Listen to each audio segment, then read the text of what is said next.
भारतीय जनता युवा मोर्चा द्वारा प्रदीप नेगी जिला अध्यक्ष के नेतृत्व में प्राथमिक स्वास्थ्य केंद्र पश्चिमीवाला में कोरोना वैक्सीन को लेकर जागरूकता हस्ताक्षर अभियान चलाया गया। जिला महामंत्री संजय तोमर ने कहा कि कोरोना संक्रमण के बढ़ते खतरे को देखते हुए लोगों में जागरूकता जरूरी है। उन्होंने कहा कि जागरूकता के जरिए ही कोरोना संक्रमण पर रोकथाम संभव है।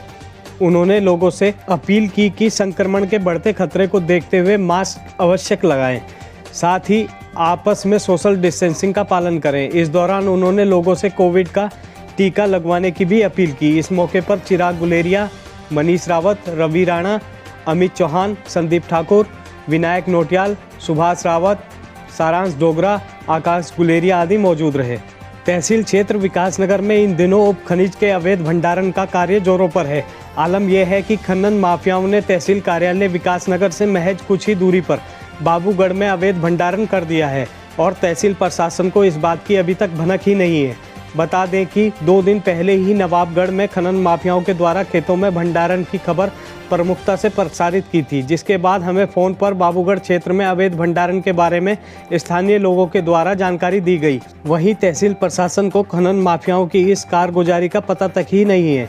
तहसील से महज कुछ ही दूरी पर खनन व्यवसायियों को खाली पड़े प्लॉट में अवैध रूप से उपखनिज का स्टॉक कर रखा है, जिसमें करीब 50 से 60 ट्रैक्टर ट्रॉली का उपखनिज रखा गया है। वहीं एसडीएम विकासनगर सौरभ असवाल का कहना है कि मामला उनके संज्ञान में नहीं है। उन्होंने कहा कि खनन अधिकारियों के साथ मिलकर एक टीम का गठन किया जाएगा और अवैध रूप से एकत्रित किए गए उपखनिज भंडारण को लेकर कार्रवाई की जाएगी। नगर पालिका परिषद विकासनगर के वार्ड नंबर 4 में एफसीआई गोदाम के आगे लगे गंदगी के ढेर को पालिका सभासद राकेश जॉन के द्वारा सफाई अभियान चलवाकर हटवाया गया। सभासद राकेश जॉन ने मौके पर रहकर खाद्य गोदाम के बाहर जमा गंदगी को साफ करवाया।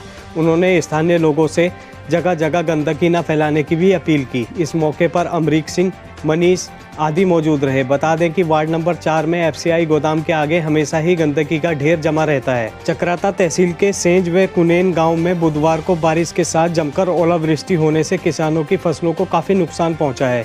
वहीं बारिश व ओलावृष्टि से क्षेत्र में एकाएक ठंड बढ़ गई है।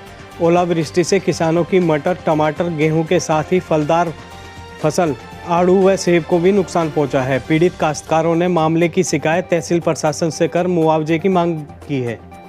बालूवाला गांव में खेत में रखी कटी गेहूं की फसल में आग लग गई, जिस कारण खेत में रखी गेहूं की फसल जलकर राख हो गई। मौके पर डाक पत्थर से पहुंची दमकल की गाड़ियों ने करीब आधे घंटे की मशक्कत के बाद आग पर काबू पाया। आग लगने के कारणों का पता नहीं चल सका। जानकारी के अनुसार बालूवाला निवासी पीताम्बर पुत्र हरि सिंह की गेहूं की कटी फसल में बुधवार की शाम करीब 4 बजे अचानक आग लग गई। गेहूं की फसल को काटकर खेत में रखा गया था। शाम के समय गेहूं को मशीन लगाकर निकालना था।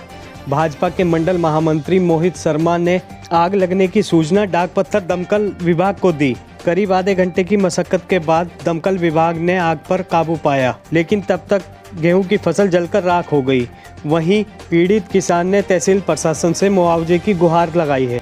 विकासनगर में दिखा सरकार के आदेशों का पालन। बुधवार को दोपहर 2 बजे ही बाजार बंद हो गया। कोरोना के बढ़ते मामलों को देखते हुए राज्य सरकार द्वारा दिए गए दिशा निर्देशों का विकासनगर में पूरा पालन देखने को मिला। व्यापारियों ने 2 बजे के बाद ही अपनी दुकानें बंद कर दी। इसके साथ ही डाक पत्थर, हरबटपुर, सहसपुर, सेलाकुई में व्यापारियों ने 2 बजे ही अपनी दुकानें बंद कर दी। साथ ही पुलिस प्रशासन ने भी दोपहर बाद बाजार में गश्त लगाकर खुली दुकानों को बंद कराने का आदेश दिया। सिर्फ आवश्यक सेवाओं, पेट्रोल पंप, मेडिकल स्टोर व दूध व सब्जी की दुकानें ही इसमें खुली रही। पछवादून में बुधवार को 57 लोगों की रिपोर्ट कोरोना संक्रमित आई है, जिसमें उपजिला अस्पताल की एक स्टाफ नर्स सहित लाइन जीवनगढ़, साकेत विहार, विकासनगर और हरबटपुर में एक ही परिवार के 3 लोगों की रिपोर्ट कोरोना पॉजिटिव आई है।